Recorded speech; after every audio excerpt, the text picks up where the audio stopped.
Assalamualaikum warahmatullahi wabarakatuh. Materi kuliah Akhlak Tasawuf bagian pertama. Pada bagian ini kita akan menjelaskan definisi akhlak, lalu tasawuf, kemudian persamaan dan perbedaan, serta hubungan keduanya.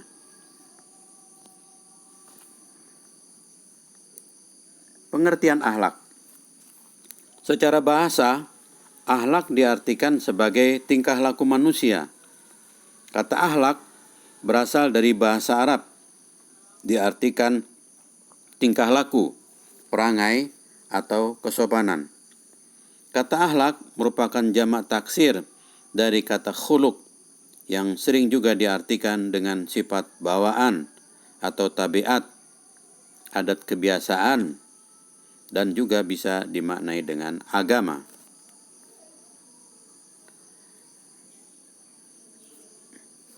Akhlak secara istilah, menurut Ibnu Maskawih, adalah kondisi jiwa yang selalu mendorong manusia berbuat sesuatu tanpa ia memikirkan terlalu lama. Menurut Imam Al-Ghazali, akhlak adalah suatu sifat yang tertanam dalam jiwa manusia yang dapat melahirkan suatu perbuatan yang gampang dilakukan tanpa melalui maksud untuk memikirkan lebih lama. Maka jika sifat tersebut melahirkan suatu tindakan terpuji menurut ketentuan rasio, akal, dan norma agama, dinamakan akhlak baik. Tapi manakala ia melahirkan tindakan buruk, maka dinamakan akhlak buruk.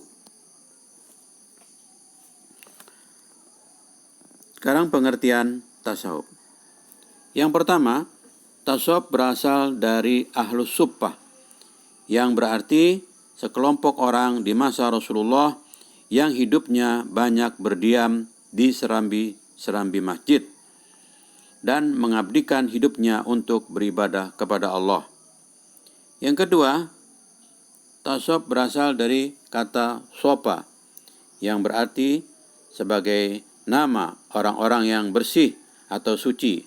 Maksudnya adalah orang-orang yang mensucikan dirinya di hadapan Tuhannya. Yang ketiga, tasawuf berasal dari kata sob.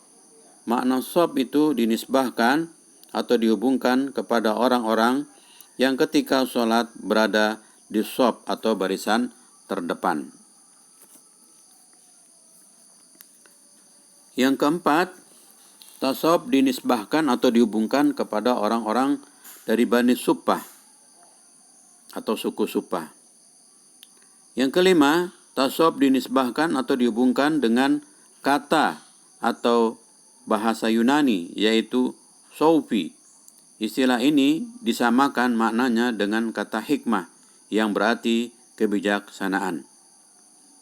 Yang keenam, tasawuf berasal dari kata saupanah, yaitu sebangsa buah-buahan kecil berbulu yang banyak tumbuh di padang pasir tanah Arab.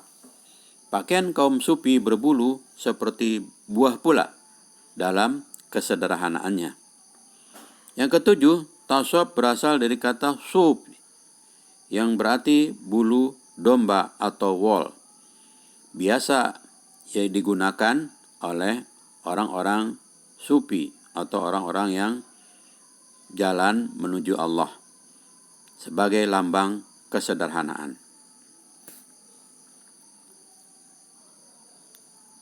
Tasawuf secara istilah, menurut Syekh Muhammad Amin Al-Qurdi, tasawuf adalah suatu ilmu, hal ehwal mengenai kebaikan dan keburukan jiwa, cara membersihkannya dari sifat-sifat yang buruk dan mengisinya dengan sifat-sifat yang terpuji, cara melakukan suluk, mendekatkan diri kepada Allah melalui metode tertentu, zikir umpamanya, melangkah menuju keridhaan Allah dan meninggalkan larangan Allah menuju pelaksanaan perintah Allah.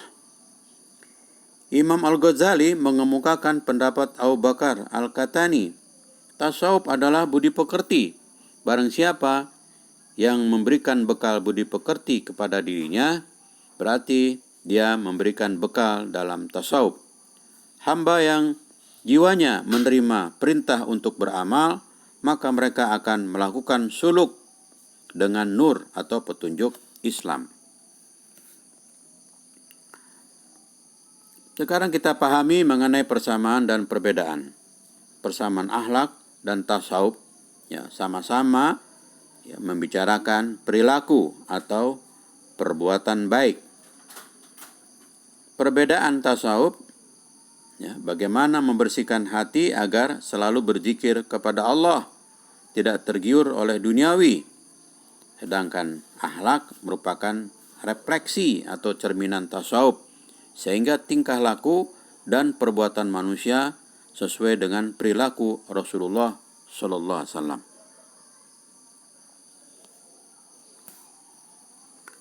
Sekarang, bagaimana hubungan antara akhlak dan tasawuf? Akhlak dan tasawuf saling berkaitan. Akhlak pada pelaksanaannya mengatur hubungan horizontal antara sesama manusia, sedangkan tasawuf mengatur jalinan komunikasi vertikal antara manusia dengan Tuhannya. Akhlak menjadi dasar dari pelaksanaan tasawuf, sehingga dalam prakteknya tasawuf mementingkan akhlak. Para ahli tasawuf membagi tasawuf kepada 3 bagian. Pertama, tasawuf amali. Inilah yang maksud dengan tarekat. Kemudian tasawuf falsafi, tasawuf yang bersifat teori, filsafat, dan tasawuf akhlaki. Inilah yang dimaksud dengan tasawuf sunni atau akhlak tasawuf. Tasawuf akhlaki tujuannya sama, mendekatkan diri kepada Allah dengan cara membersihkan diri dari perbuatan yang tercela dan menghiasi diri dengan perbuatan yang terpuji. Semuanya sama tujuannya, baik tasawuf amali, tasawuf falsafi, dan tasawuf akhlaki pada intinya adalah sama, cuma pendekatannya yang berbeda. Kalau pada tasawuf amali pendekatannya pada tarekat, jalan, metode, bagaimana cara membersihkan diri kepada Allah. Sedangkan tasawuf falsafi mengenai tata caranya, teori-teorinya secara filosofis. Sedangkan tasawuf akhlaki adalah prakteknya. Nah, demikianlah mengenai materi akhlak pada bagian yang pertama ini. Demikian, terima kasih. Wassalamualaikum warahmatullahi wabarakatuh.